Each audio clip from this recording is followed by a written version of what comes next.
Okay, so it's not quite 21XX yet, obviously, and humanity has evolved into dire mutant. There's this guy named Dr. Kemizono, no first name, and he hates them because racism. Also, these adepts can, like, spit fire, manipulate fate, and, you know, blah blah blah, Azure Striker, you know? Now, Kemizono has a problem. One of his children has one of these Adept Septima fucking thingies. So, what he does is he removes her vocal cord because her powers are sound-based, and he sells it to the company that he works for, the Sumeragi Power Company. And they just like run human experiments, and they're the outright government of Japan in this universe. So, you know, very, very fun. So, yeah.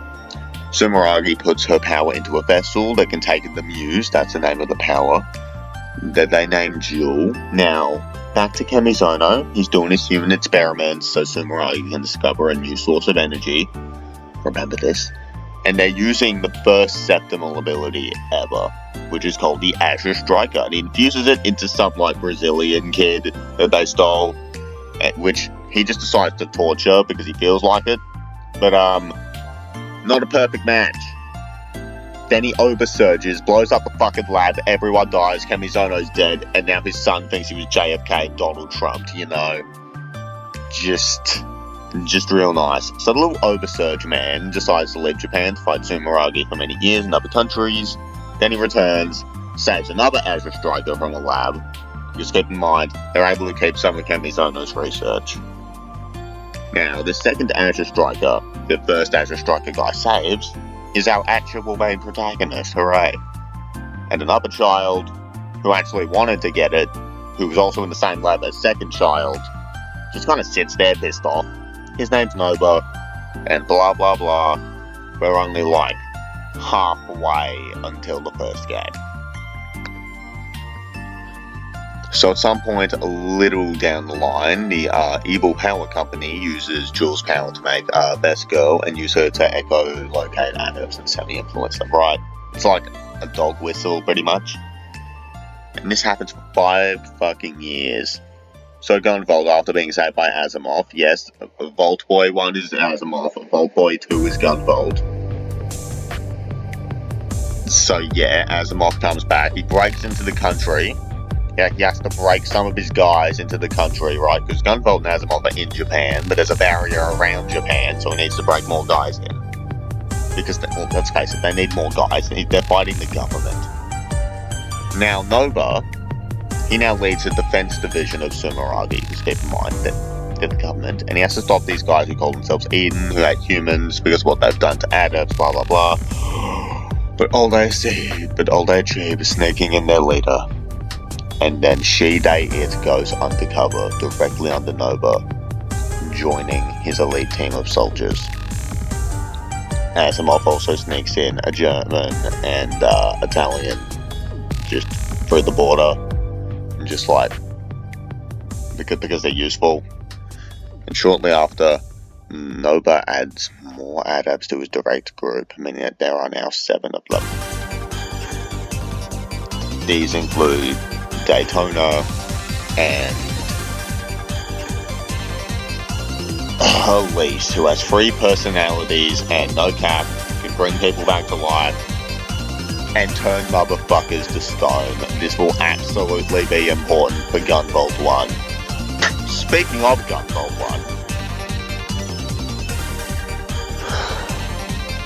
1, we are finally at the first fucking Azure Striker Gunvolt. Oh my god. So anyway, if you want to play the games unspoiled, now is your chance to go. You do not get another one. So, Gunvolt is sent to destroy the Muse, which is being stored on the Mega Man X5 train. So, he purposely gets captured by a gay man, fucking outsmarts him, scares the shit out of him, and then blows up some mechs, and then he finds the Muse. It's not a program. It's a 13-year-old girl that projects her 17-year-old self out as a stand because Inti Creates hates us. These are Jewel and Lumen. Asimov tells Gunvolt to kill her, but he says no and abandons his whole fucking family for this little purple grape. Woo fucking woo. GV now freelances, but basically just works for Asimov still. And he takes out 2 of Nova's little 7, and then his buddy gets sent after Zonda, the undercover leader of Eden, in case you've just forgotten. He gets bodied, so Gunvolt goes to get revenge for him. But however, there's a twist here. The son of the racist doctor from the start gets to him first, fucking kills him with the gun that he used to torture Asimov. Then him and GV 1v1 and he runs away. Gunvolt also learns his name is Copen, so racism machine. He hates ATEMS and blah blah blah technology, so he's racism machine.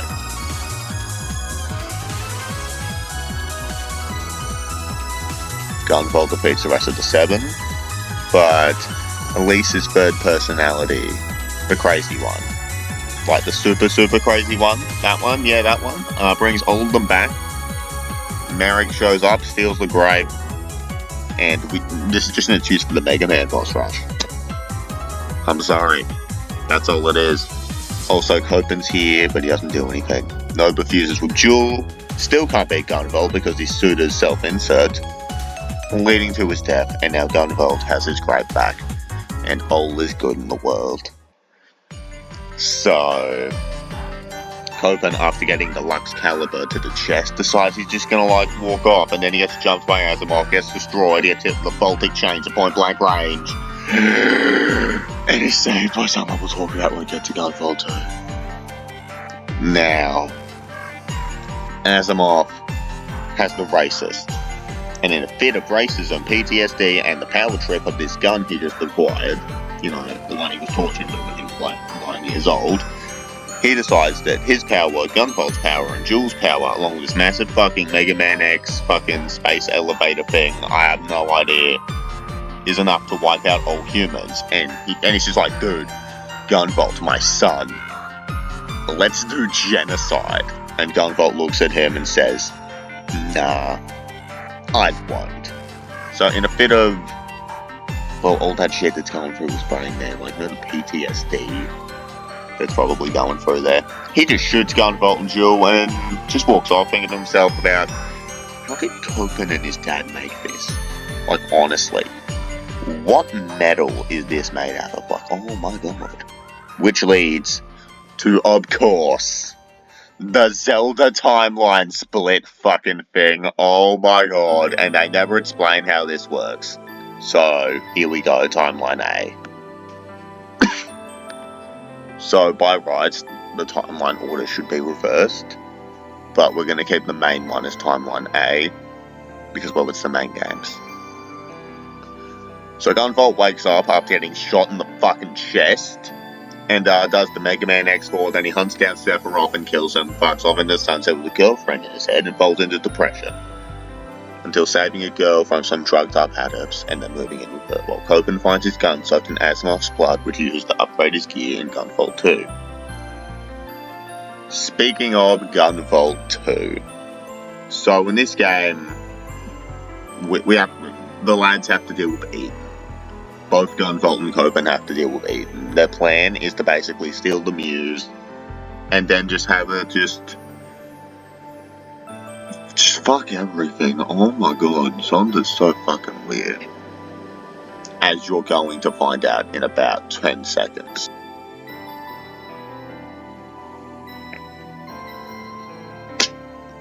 Azure Striker Gunvolt 2. This one's slightly weird, but I'll try explaining the weirdness. You'll see what I mean. So Eden kidnaps Copen's sister. Hooray, remember the one about the vocal cords? Yep, she's back. They stick her on an airship the Gunvolt's broken into. Said airship is about to do the 2001. Why? One of Eden's ATEMS. So Gunvolt goes through, blows up a mech, finds the tiny white-haired child, and then Best Girl starts to glitch, but despite that he still stops the airship.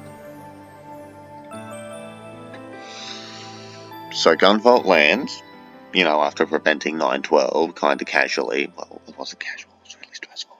with like the white meatloaf, and Copen pulls a fucking gun on him while he's holding his fucking sister. Just like, bro, if you shoot him, it's gonna go through her. And then both of them are frozen in place by Tenjion. Who is he? We'll get there. And then Zonda pulls up, reveals a magic mirror, absorbs Jewel, then shatters the... just fucking shatters the mirror. Just ghost mirror, okay? There's a ghost mirror. They never explain where it comes from or anything. Just to GB's horror and Copen's confusion. After Diamond Cock reveals she's an 11-year-old girl who leads a whole last cult. And GV and Copium are left with one shard of the muse each, which makes Jewel really, really tiny. For gameplay reasons, I guess. And the timeline for this game's weird because Gunvolt and Copen either fight 3 or all 7 of Eden's members, depending on how we want to explain it. And like, I'll explain it both ways when we get there, just to the end. So Gunvolt crashes at that girl he saved from the drugged up ATEMS place, right? And she's super rich, so he's golden. He's gonna be fine. Her name's Quinn. Also, Xiao was there. Xiao just kind of spawned one day, probably has time powers, and his ex will. That's just a thing. So Gunvolt now chills out at a mansion.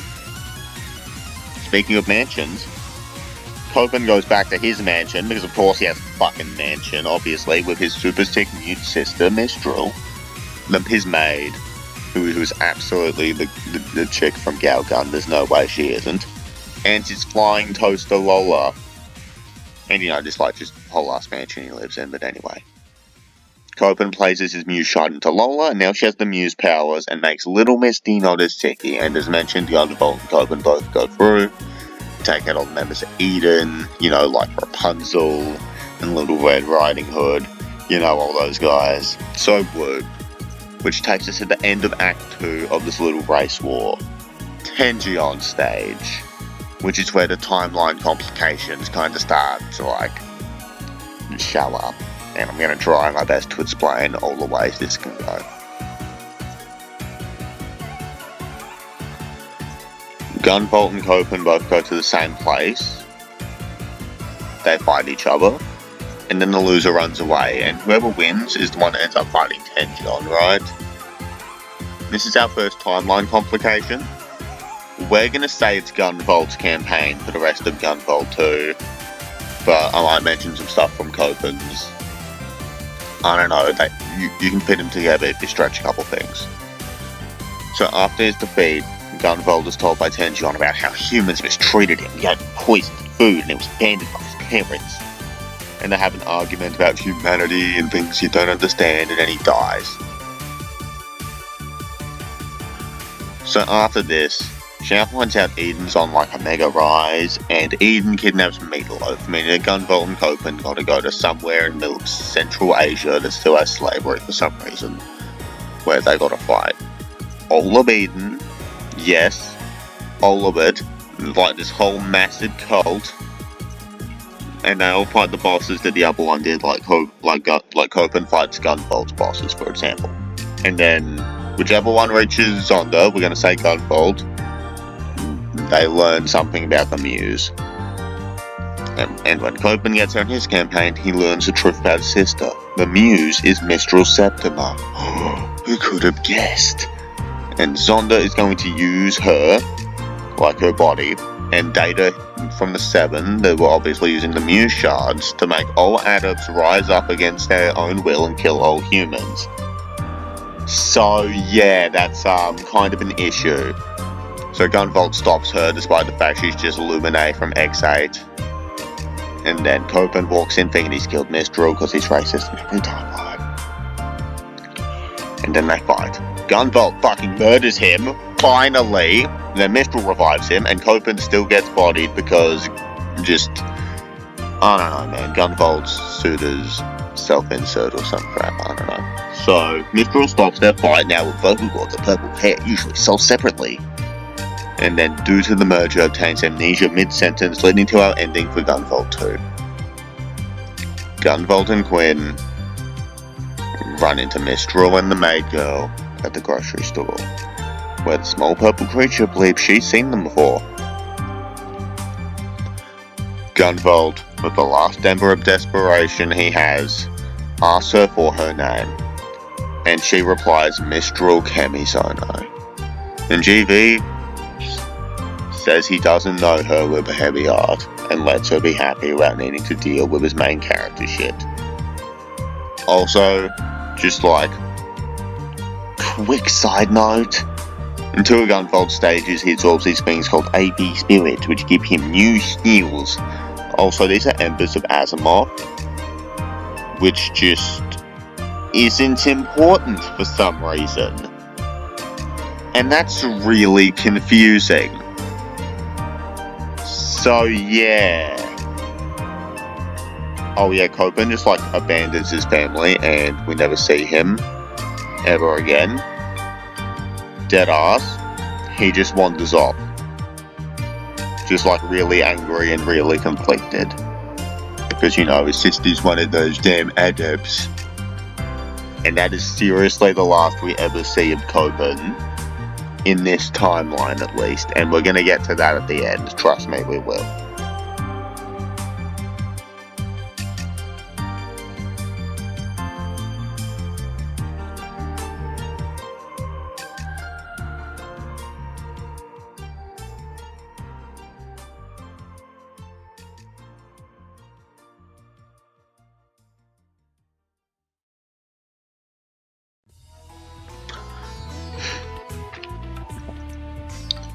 So the blue Chinaman blackmails the maid and now he has a sealed muse. Yes, Shao just has the muse now, I'm not even joking. They don't address this. This goes nowhere unless Mistral and Moonlight or Gunvolt 2.5 comes out. That's literally it. I could literally not mention this and nothing would change. I might not mention this. Or I might make a version of the video where I don't mention this. I don't know. I honestly don't know. It is that pointless. It's frustrating. But anyway, now we're going to cover what happens between Gunvolt 2 and Gunvolt 3.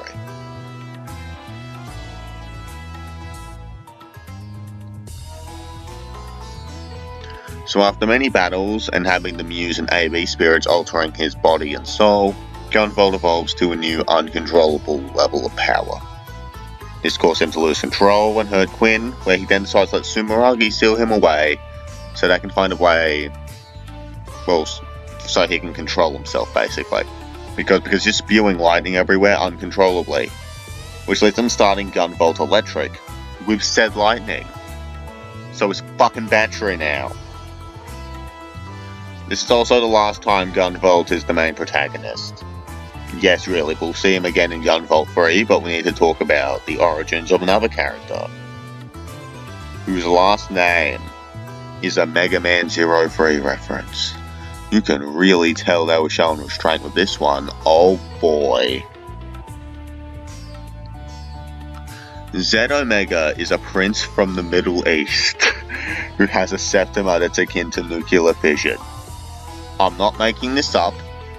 This is an actual character in an actual game, but currently much of Zed's past is a mystery, but it can be inferred due to his immense power. In fact, he's a prince and thus has lots of wealth, fame, and authority. He doesn't have a lot of hardship, and it's really obvious in a later encounter he has with someone and the events of Gunvolt 3 that, yeah, he really doesn't. And because his country's researchers are unable to handle her abilities, a girl named Layla has been transferred to Zed's custody upon his request. Unlike many who had encountered her before, Zed was fascinated by Layla's septima rather than fearful, and invited her to join him. Layla is a mostly mute girl with the Jinn septima, which is the same type as the Muse, and is literally never seen on screen not once without being next to Zed. I'm not bullshitting. Well, there's that one audio drama, but she's asleep, doesn't count. Well, it kind of does. But anyway, then Zed forms ATEMS, who are the main antagonists of Azure Striker Gunvolt 3. This is the only reason we are discussing this. After forming ATEMS, Zed would recruit members based off their talents and his whims. So, his eyes and their personalities, basically. During a royal proceeding, had his mind set on recruiting Serpentine upon witnessing her fortune telling. After attempting to assassinate him, Zed decided that her talent as an assassin and her connections as one would prove useful as well. So, basically, he has someone who wants to kill him, just like hanging around his place, you know, the usual. Zed recruited Sistina after scouting her out with Layla's gin. Even if she refused to join ATEMS, Zed was willing to offer her asylum. He also nabs a bi-sword fighter who's just like that one Fire Ice kid from fucking My Hero, and a valley girl who's an earthbender. Why else does he need them? Well, simple, he just wants knights. Probably someone to talk to. Also, look at them. The earthbender is the weakest link, but like, fucking look at them.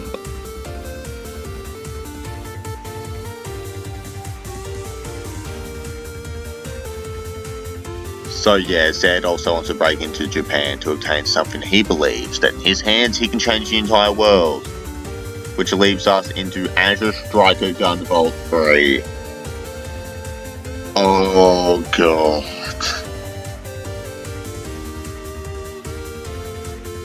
So now it's time for Gunvolt 3. Oh god.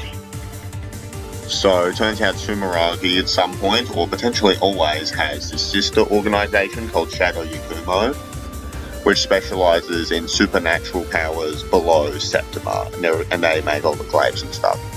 They've become aware of the imminent awakening of a dragon ruler, and the appearance of primal dragons among adepts as a result of dragon radiation, thanks to a prediction by their soothsayer. Following their failed attempts to cooperate with Sumeragi, Shadow Yakumo dispatches the battle priestess Kirin, an adept with the sealing Septima radiant feathers, to assault the Sumeragi Future Institution of Technology, under the belief that Gunvolt is the dragon ruler sealed within. Kirin encounters and battles Dragonvolt just as the glaives fail, and she manages to subdue him with her Septima for a short time. Although he briefly returns to human form, because Inti creates, he turns into a dog-like creature. So, Shadow Yakumo has Kirin licensed out to Sumeragi, or some crap, she's a temp worker, I suppose. And Gunvolt goes with her too, and they form the department known as the Bureau of Dragon Saviors. With the emergence of primal dragons among adepts, they're very much needed. Oh yeah, Gunvolt's a dog, and it's been decades since Gunvolt 2, so every character who isn't Gunvolt is dead. They just died of old age. Hooray. So Kirin and Dogvolt go search for their first primal dragon on Christmas Eve, and they get this guy named Black Badge, and a couple days after they stop him, and he's recovered from the battle, he's able to join them. However, after they defeated him, he was revived by this strange lumen-like entity, and he didn't know what it was, so it's very clear someone's manipulating the primal dragons, and as they go, they obtain more members for their team. You got Shirin, who's like the wizard operator. They don't really do much, they're the chairperson. You got Apollo, and you got Cayman, who are really strong. One's an assassin, one's literally called the Iron Delinquent, and I'm severely underselling how cool these guys are. When you actually go and pick up the game, you will love them. However, after obtaining the fourth member, Zed pulls up to Japan with the hottest women ever and 5 empty missiles. Yeah, he sent missiles at the country. He sent 5 missiles at the most powerful country in the Gunvolt universe. And here's the thing, the other 4 are just like have escape pods on them for his knights to escape and go gather these things called the binding bands. And so Kirin realizes they're looking for the binding bands, and the binding bands control the natural flow of dragon radiation. And also, they sort of control the barrier around the country, which is why Zed needed missiles. And now Zed can go and obtain the Child of Hope. After all of this, Zed calls ATEMS members to the old media tower where Gunvolt fought Yoda. And with the 4 binding bands, the path to the Child of Hope has been opened. He has Grazi use her Sandstorm Septima to convert the tower into a colossal fortress made out of sand called Sunrise Palace, drawing massive public attention. All dragon saviors except Shirin, because Shirin can't really fight, invade the tower, as Zed uses the Jinn to disable all of Sumeragi's adepts, but they're able to protect themselves thanks to Lumen. Oh yeah, Lumen's here? I'm about to explain that.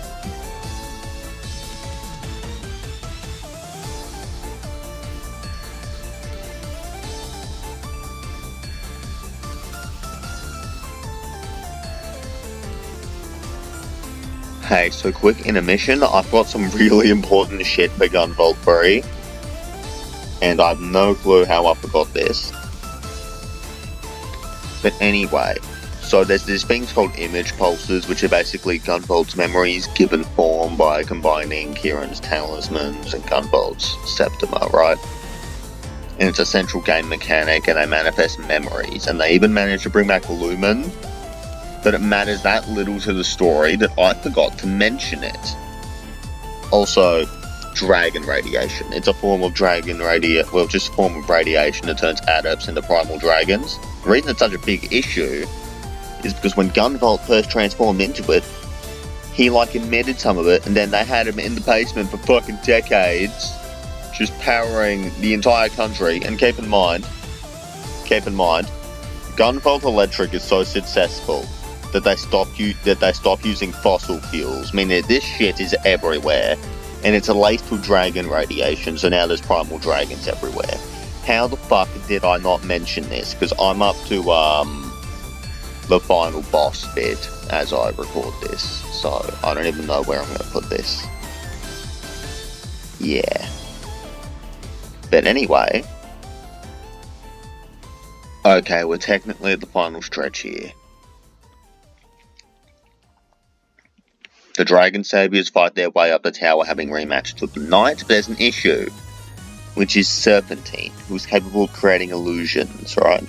Leading Gunvolt and Kieran to have to fight Yoda and Viper, which do 2 things. They rail into Gunvolt about his failures and his doubts, and how Jewel fucking got shot. And it also reminds me that I didn't explain the bosses or their names very much. But speaking of, they also have to fight Zonda and Tension again. And then they take out Serpentine and all the other knights, blah blah blah, and now they have to fight Zed. So Dogvolt and Kieran reach Zed, Layla, and the Child of Hope Mobius. We don't know where Mobius came from, other than he's the real ruler of the Primal Dragons, and he's the first being to hold an Optima, a tier of power completely above Septimas. Octagon means 8. Septima is like 7. You get it? Sweet. This is what Shadow Yakumo really predicted. And if he awakens, he'll release a shit ton of dragon radiation. So why does Zed want this morbing dragon baby exactly? Simple. Mobius' ability, Astral Order.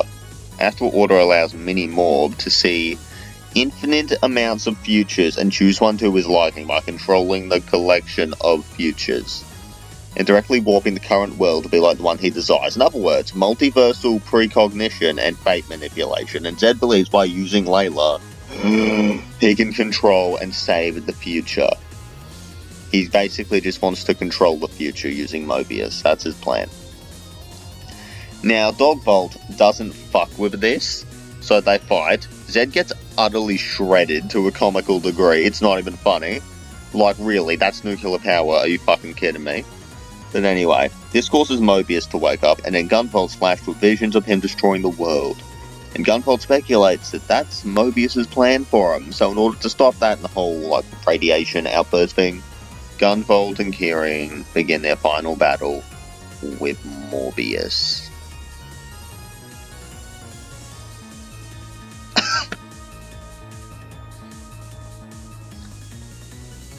Despite being a fucking baby, Mobius is stated to be stronger than Gunvolt. And he's even stated to mog Nova and Zonda, so it's a tough battle. But with Mobius. But Gunvolt and Kieran are seemingly starting to win until Mobius breaks free of the fetters placed on not just him, but Gunvolt's, turning him back into a humanoid, whatever the fuck, hair darts man, right? To the shock of our yellow duo, and Mobius dashes towards Kieran, but the freed Gunvolt jumps in the way, only to be put in immense pain, as Mobius possesses him, causing Lumen to disappear, Gunvolt to gain her wings, and then attack Kieran. He tells her to kill him in order to stop Astral Order, and she refuses. But Kieran can't keep up with Volt's Astral Order, just not even remotely, and fucking dies. But then Larixa and Zed jump in to give her power so she can stop Astral Order and seal Mobius. There are two outcomes which we will quickly discuss. Okay, so ending one, we're only going to spend like 20 seconds on this. Volt loses control and rushes to Kieran in such a way that his sword goes straight through his chest, and Gunvolt entrusts the future to her and fades away in green light. Meaning now Kieran is now depressed. The end. Until Zed or Kieran get their own game, Gunvolt free is basically their game anyway. So, you know, but the true ending. This is something. Kieran lands one last heal on Volt, which causes the strange fusion to glow green, and then in inner space, just within Astral Order, Gunvolt and Mobius finally meet face to face, where Gunvolt can actually understand Mobius. And he realizes that Mobius just wanted the same thing as him. He didn't want the Azure Striker to destroy the world. So Gunvolt's just like, shit, the present me is the root of the coming destruction. Fuck, and Mobius is just like, bro, let's just buy time so the others can work out a solution. While Gunvolt feels bad for seemingly leaving the fate of the world to Kieran, he believes she'll figure something out and requests Mobius to lend him his power. And I'm not bullshitting when I say this. Gunvolt reverts into a baby within a bowl of light and flies off into the sky. What truly becomes of either Gunvolt or Mobius is, in this process, it's just unknown. But what's clear is that there's an outbreak of primal dragons following Mobius' awakening. There's been plenty of work for both ATEMS and the Dragon Saviors, leading us into episode ATEMS. Oh, what is this ending?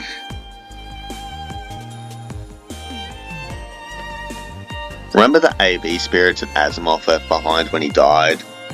Well, Volt left some around and Zed intends to gather them before he can go back to his home country. He doesn't tell Sumeragi, hoping that by studying these fragments and forcing Sumeragi to put their cards on the table, ATEMS can decipher the secret to the Astral Order and Azure Strikers merging, and to even uncover the cause of primal dragonization.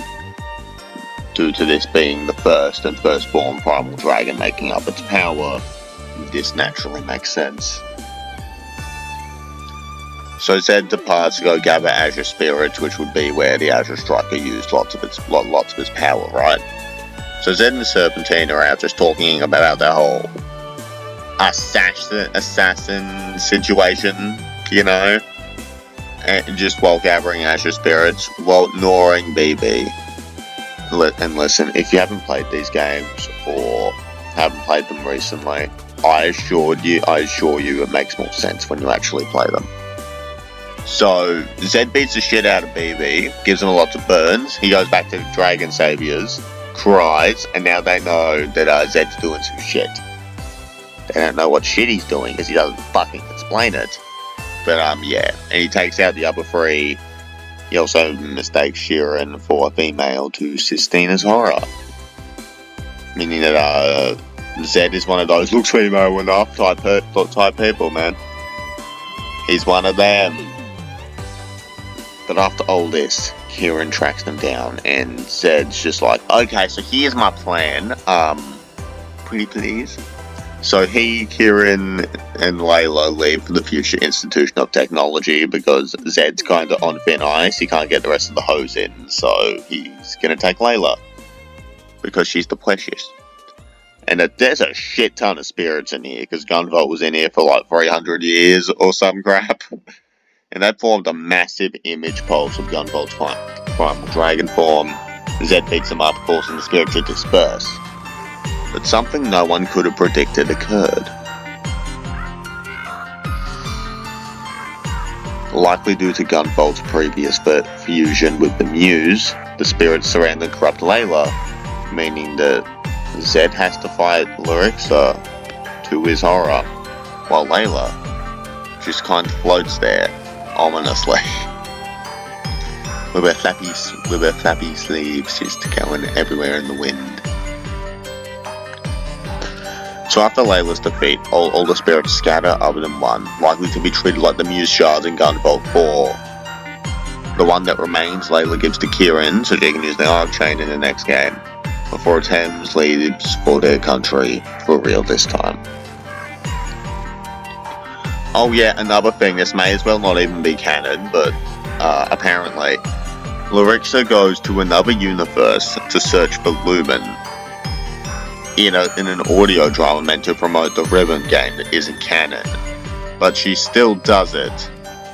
Like, Layla appears at the end, and it's referenced that Lumen's disappeared in the main timeline. So, yeah. Underwhelming and confusing end to a very confusing plot of a game. And it really makes you wonder what happened to Copen. But speaking of Copen,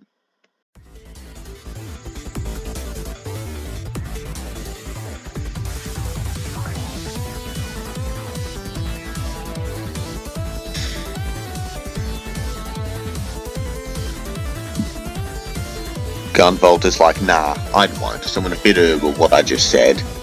He shoots GB and Jul and walks off, thinking to himself about how the fuck Copen and his dad made such a weapon, resulting in the death of the two of them. Asimov takes over Sumeragi, and Copen uses blood from GB and the grave to upgrade his newly built toaster, Lola, and creates a cyborg body for himself so he can keep up with Asimov and his new weapon, the butterfly effect, and also just generally the strains of time. Remember back when Asimov shot Gunvolt and Jul, I said timeline A, Joker's Star, time split. This is the second one. The main timeline seriously does end with Lyrixa being like, well, where's my bestie at? That's how the main timeline ends until Gunvolt 4 comes out. Now we need to talk about the second timeline, the X timeline, which takes place after Gunvolt 1's bad ending, where, they just stay dead, as I just told you. Copen becomes known as the Luminous Avenger X due to his good deeds, and Lola is known as the Muse of Hope. Although many throw rocks at them due to the attention that they bring, because of the change in times. So much time has passed that humans are now referred to as Minos. Adepts of the dominant race, the Minos are sealed out of the capital and often slaughtered. Asimov gets away with this thanks to the powers of the butterfly effect, numbing the minds of the residents and increasing the power of his soldiers and himself. The Falcons, who are mostly unwilling, one of them is taken off death row, one's just a robot that serves up mob boss, and even the mob boss is a Falcon, and it's just fucked. So Copen arrives at the outskirts of the capital to destroy the butterfly effect because he thinks it's around here, and he gets jumped by this person named Blade, who's basically just Blade just has a sword. Also, Asimov gave me Azure Striker, from a certain corpse. Yes, that's a thing. So someone intervenes and throws a smoke bomb, and Copen escapes with this person. And Copen is taken to their base of operations. This is a half-naked girl and 3 of her friends /siblings /family members, because I don't even know. This is Kohaku. The other 3 do not matter at any point for the rest of this video at all, not in the slightest. Copen's just if you guys let me use this rundown shithole as a base, I'll hang out with you guys and stop the fucking human, at a fucking Nazi nation from shooting you guys. How about that? I just need a place to stay because butterfly effect. And Ned's okay, so now Copen just lives here. while he does his only hobby of murdering falcons and just fixing the hot water cylinder for these 14-year-olds. So Copen eliminates the falcons one by one. He even revisits some places from Gunvolt 1, where he gets some of his best abilities like Photon Detonator and Anchor Nexus. Anchor Nexus was probably meant for his base moveset. That's not the point, but like still. The point is, after defeating 3 of the falcons, Kohaku gets sick because fucking look at what she's wearing in this nuclear wasteland looking place. So Copen ventures out to find medicine while Kohaku lays there, muttering about her sister. So after a rematch with Blade, where they start screaming in pain like your eyes when they hear the name Kohaku, this is when Copen just grabs the medicine and dips, while Blade just sits there in pain, writhing, as if they're trying to remember something important.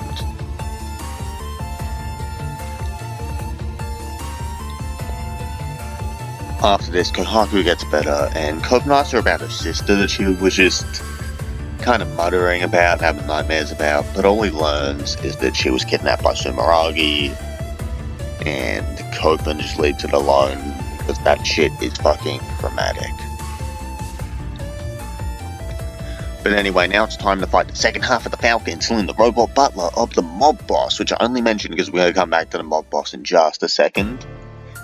But turns out, that AI defense system for the fucking country, who apparently has been running the show this entire time, and I forgot to mention it, decided to drop a bunch of tanks look like a Lola on the Minos, basically just to kill every single one of them, because, well, Copen's there, and also racism. So after Copen deals with one of them, his 4 parasites go to destroy the butterfly effect, which Copen has now figured out the location of.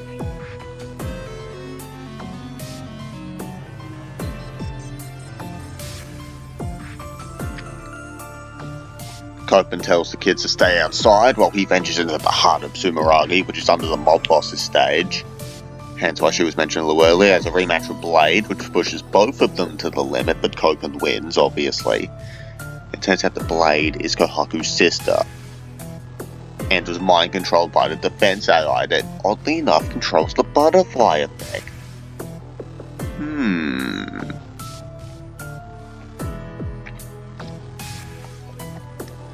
Copen goes through rematches with the Falcons that he theorizes are mass holograms, but after the halfway point, he finds the butterfly effect. And Lola is furious with Sumeragi because she can feel it crying. She can feel Mistral crying. You see, what happened is that basically they put the Muse back in Mistral after Jewel died, and then they removed Mistral's brain, drugged her up to look like Mother Brain, so then they can just keep her alive and just control all of the adepts. She manipulates the room so it can say, "Please kill me."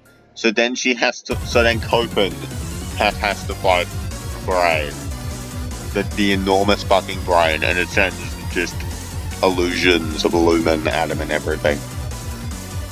So, Copen fucking puts his sister down with like any foreshadowing or anything. He just fucking puts her down. He cuts down the second half of the Falcons, and he reaches the bottom of hell itself, where he finds his own personal devil, who's somehow still alive. Asimov.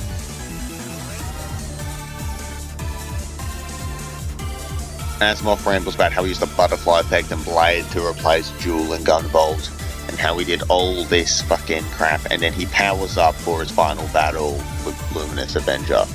Also, smash holograms were image pulses.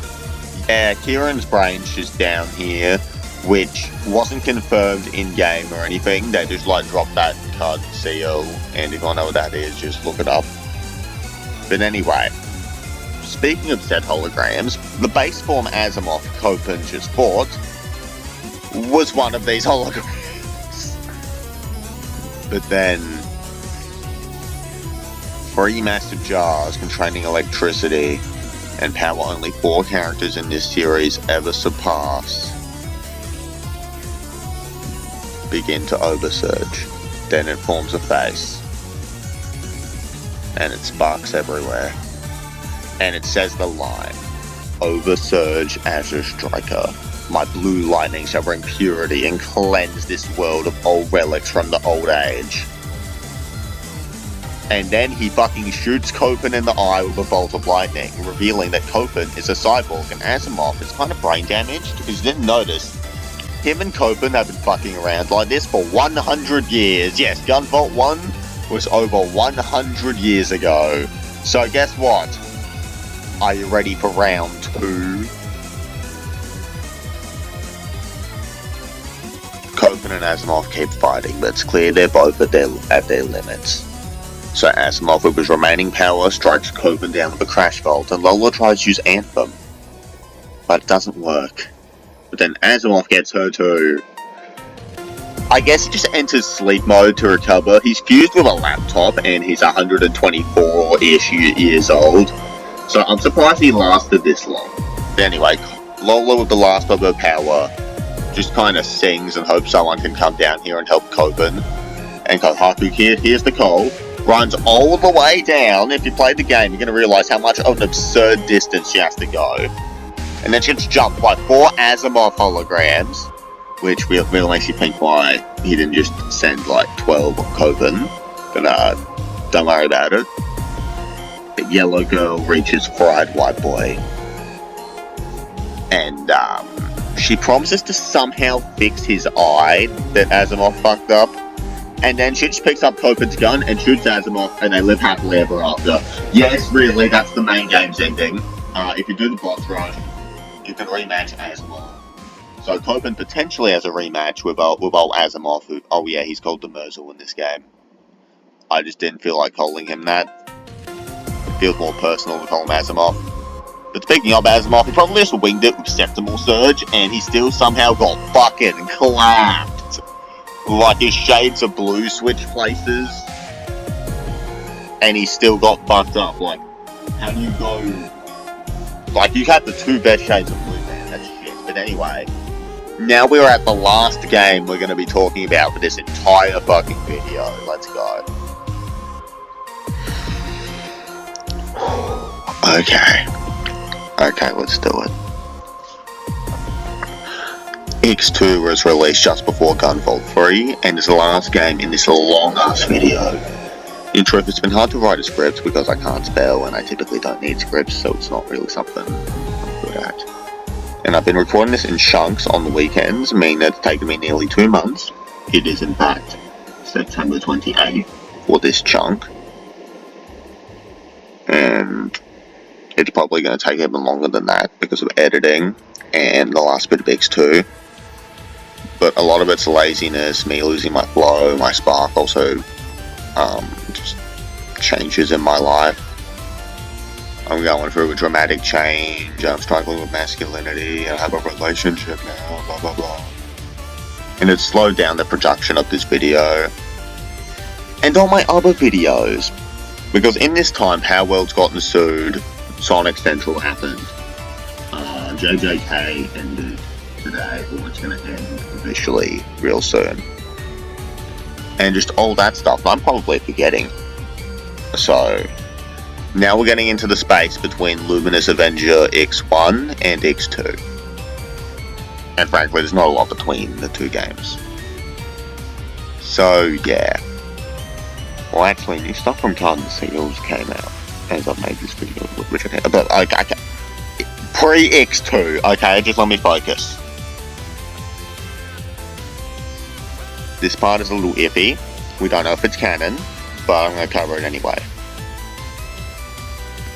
Copen gets sent to another world after Kohaku does a shit job on his eye, and I guess he just falls through a portal. And in this place he fights mutants and finds a rifle and promptly forgores, leading to X2, where this rifle is just the reason the plot happens. Although it's possible it's just another X1 Copen It could be this creator that we're going to be talking about, or maybe our current Copen just has amnesia.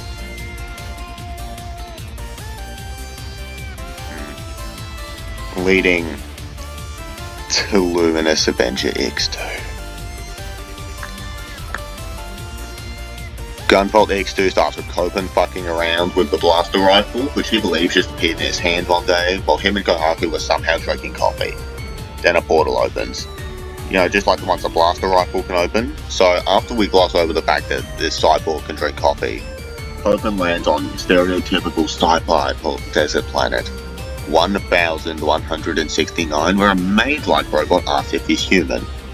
This is Null. She's the newest addition to Copen's harem. Say hi. People call her the pure saint, and she gives Copen data on this world's machine to upgrade himself.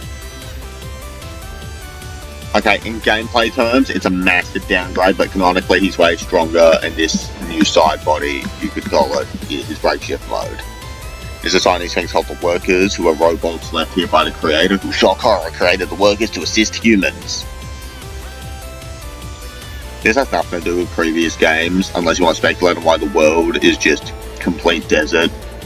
It has the potential to connect to Gunvolt 2 and 3 in particular, but we're going to cover that right at the end. And a couple months after Copen finds out where most of the workers live, which is this place called the Grave Pillar, he gets to the foot of the building and he finds this guy named Epsilon who looks like him and appears to know him, and deems him a dangerous invader. Copen tries to break into the pillar using his new weapon, the Razor Wheel, but it's got this barrier that only a human can open. Speaking of humans, Kohaku and Null followed him because they're fucking stupid and I don't know, it's a wasteland full of evil robots out here.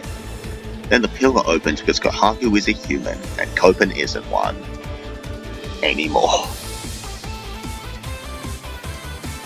So it turns out in order to progress through the pillar, Copen needs to get keys that he gets from the Gravekeepers. So the bosses in this one. After he gets 2 of them, he remaxes with Epsilon, fucking smokes him, and then fights the rest of them. But while he's doing that, Epsilon wakes up the AI that runs shit here, that is named Mother, who wants Kohaku because she's human and can override her programming to let her destroy the world. Because of course she wants to fucking destroy the world, and thus after rid of all workers. Epsilon steals the yellow child, leading to, as of now, the final act of X Copen's story.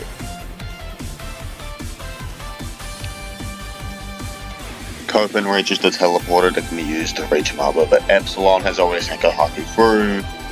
He sees Copen and fucking blows it up. Then Null runs over and just stabs herself, so apparently that makes her the teleporter. But it won't stop Epsilon from trying to smash her despite that, leading to the final bout between the two, where Copen wins, leading to the death of Epsilon. And Null continuing to bleed out with just some green liquid that's just awfully gory. Loses her free will and asks Copen if he'd like to teleport. And Copen hesitates for a second, but despite how shook he is, him and Lola venture to the garden, where this Mother AI is stationed. And unfortunately, there are 3 minor timeline splits here, so, you know, fun. After defeating copies of the workers, Copen reaches Mother, who has now possessed Kohaku and knows her true goal: to destroy the world. Shocker. Does have a mixed grief for missing her creator, and anger with the workers for thinking that they're the masters of her daddy, I mean the creator's world. Now, there's an issue here. She needs a human to override her programming, and her programming, which of course the creator coded her with, is to protect the environment. And she can't fucking kill everyone if she needs to protect the environment. But now she has Kohaku, she can basically just program herself and express actual free will. And thus, you know, destroy the pointless desert planet. So, her and Copen then begin their battle, while she's piloting Kohaku's body for the first half. And oddly enough, and mysteriously enough, she has access to the EX weapons from Azure Striker Gunvolt 2. After Mother's defeat, she absorbs Kohaku into her mainframe to continue fighting, but in the end, it isn't enough, and Copen still beats her. But out from where she stored Gahaku's body falls a white version of Lola. But after an argument, now Copen looks a lot like the creator. She then dies. Due to seeing Mother's memories, Gahaku knows how to get out the top floor because it's shut down. Because, you know, it sort of needed Mother to run, and now she's dead. But the trio find a portal that they believe is a goodbye from Null, taking the trio to back home, where the X1 cast are happy to see our trio again are all in tears. Also, Blade's bawling her eyes out because she should have been in this game, and even the 2 in the logo is fucking blue, and it's really dumb she wasn't playable in this one. But at the same time, maybe it's blue for another reason. This takes us to the bad ending, and the bad ending is the same as the normal ending, except there's a post-credit scene. In this post-credit scene, Kohaku was either possessed or has been driven insane, or more accurately, lovesick, by Mother, claiming that she'll be with Copen forever or yandere style, which gives X2 its first base point when it comes to storytelling, which also leaves us with the true ending, and the end of the Azure Striker Gunvolt timeline, until Gunvolt 4 inevitably comes out. Okay, so the true ending. After slaying the revived workers, Copen finds a teleporter under where he would usually fight Mother, which takes him to the foot of the Grey Pillar, where a blue and white version of Epsilon does battle with him, and gets bodied. So Copen goes all the way up the pillar again.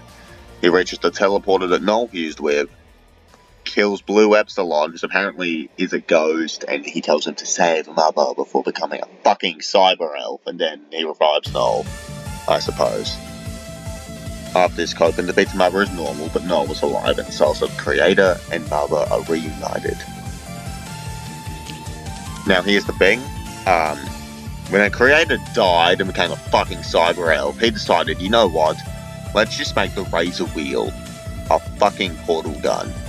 So now Copen, Lola, Kohaku, and Null can live for Copen's world. Because of course they could. And with the exception of a couple notes, that is seriously how Azure Striker Gunvolt ends. So, yeah. Okay, now it's time for extra bits. I started recording this at the end of July, and at the time of writing this and recording this, it is October 1st. So it just kind of took a while, and editing is going to be kind of rough because I'm not good at it, and it's a lot of footage. So I want to thank you for watching, but I got a couple bits of lore that have been revealed during the time of recording, like Asimov and Kieran's brain, like that connection, and potential connections between other things. So, yeah, just like and subscribe if you somehow haven't already, if you made it this far.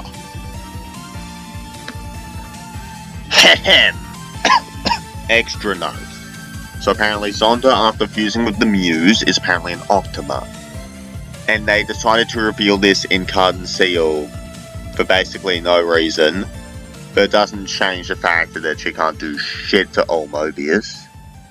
But speaking of Mobius, Asimov probably knew something about Mobius. Both of them were held in the Future Institution of Technology. Asimov seemed incredibly stressed and angered when Gunvolt didn't want to become king of the ATEMS. It was very clearly important to him, and you know, Mobius is a ruler, a king of sorts of the primal dragons, and in X, if Asimov was afraid of Mobius, in X he has Copen's gun, which in Gunvolt 3, when you use the skill Image Pulse that has Copen's gun attached to it, it can one-shot Mobius, plus Asimov has enhanced its power. So, if he's afraid of Mobius, yeah, X1 Asimov can just go fucking gun him down easy. He's like the 5th strongest character under Mobius, Gunvolt 3, Gunvolt, X2, Copen, and Mother anyway. So yeah, he'd stand a good chance. Actually, in Gunvolt 3, you can actually fight a version of Asimov, hasn't gone full Demerzel yet, in the Butterfly Effect room. And he's even stronger than Kieran and Zed, so X1 Asimov is kinda correct. Can you tell I've made a power scaling video about him before where I had him fight Sigma? I get that's not the point. Like, the point is that he knows something about Mobius, and that influenced his actions a bit. But like, I'm ranting too much, am I? Oh yeah, Copen's maid's a demon. Go play Galgun. I promise it's a good idea. Copen's maid being a demon doesn't really change anything, but it's still a thing, and it's interesting to think about, because in Gunvolt 1, when the bosses are revived, Daytona or Viper actually says that he fucking went to hell and came back, which is quite interesting. Now, Mighty Gunvolt. So you guys remember Mighty number 9? Well, there's 2 crossover games with Gunvolt, and they're not canon, but I know where they could take place, like, theoretically. So, Mighty Gunvolt 1. There's 2 places Mighty Gunvolt 1 can take place. It's either after Zonda dies, basically, but before the end of Gunvolt 1 is the first place. Because keep in mind, you have Zonda showing up at the end, and keep in mind, Zonda isn't actually dead in Gunvolt 1. And Copen's also there with his Gunvolt 1 design, so it kind of fits together. Or it's shortly after Gunvolt 1, because keep in mind, you got Zonda and Copen. And honestly, after the events of Gunvolt 1, GV doesn't really want to talk to the Ghost Grape. And Gunvolt Burst, it should be before Gunvolt defeats Teseo or Texaco. But speaking of Gunvolt 2, in-game during Copen's campaign, to our knowledge, Gunvolt doesn't fight any of Eden 7. I just mix both stories together because it's just better. But this being Gunvolt 2's Copen's version of Gunvolt, or whatever, at least in theory, it could be. It could be the Gunvolt from Copen's campaign. I cannot read, oh my god. And 2 final points. 2 final points, and then you can be set free. Kieran is a DLC boss in X2, and says that X2's world was attracted by Mobius. And she doesn't have Gunvolt with her, implying that this is after Gunvolt 3, technically making this fight enter the timeline, well, timeline A, or the Prime timeline, and it does connect the 2 together. Whether this is Gunvolt 4 Kieran, or Kieran from her own game, we won't know for years on end, but anyway. Okay, so Side Chronicle. So Inti released a Ribbon game, and then made an audio drama about it, and basically it's connected because multiverse, as is confirmed in its audio drama. So unless Gunvolt 4, Luminous Avenger X Free, or a game about Zed, Kieran, Mistral, or Shao ever gets announced, this is basically absolutely every bit of lore that is absolutely possible in Azure Striker Gunvolt. Both the main games, Luminous Avenger X, we even did Mighty Gunvolt, and we even explained Side Chronicle in about 4 fucking seconds. So, as mentioned, I started this video back in July, and I've tried making a Gunvolt timeline series before, but I just sort of gave up on it because it didn't really get a lot of views. So, I want to thank you for just watching this really big fuck-off project that I made, because from what I can tell, there are no other Gunvolt timeline videos on YouTube. So if you like videos like this, gaming videos, people scrolling on Reddit, even potentially band lab music, like, comment, and subscribe, because honestly, this is the biggest video I've ever made. The biggest video I've ever made before this was the other Gunvolt timeline. Like, honestly. I am just so glad I don't have to deal with this burden anymore. Like, I set myself a goal and I was actually able to achieve it for once in my life. So, I'm really proud of myself. And honestly, I just bit my tongue. That is not okay. But still, tell me what videos you want me to make. Do you want another video like this but for another series? Or do you want me to just keep doing my Reddit videos and my injections? Honestly, tell me, and I will see you eventually. I don't know when that is, but seriously, thank you for sitting through this. Oh my fucking god.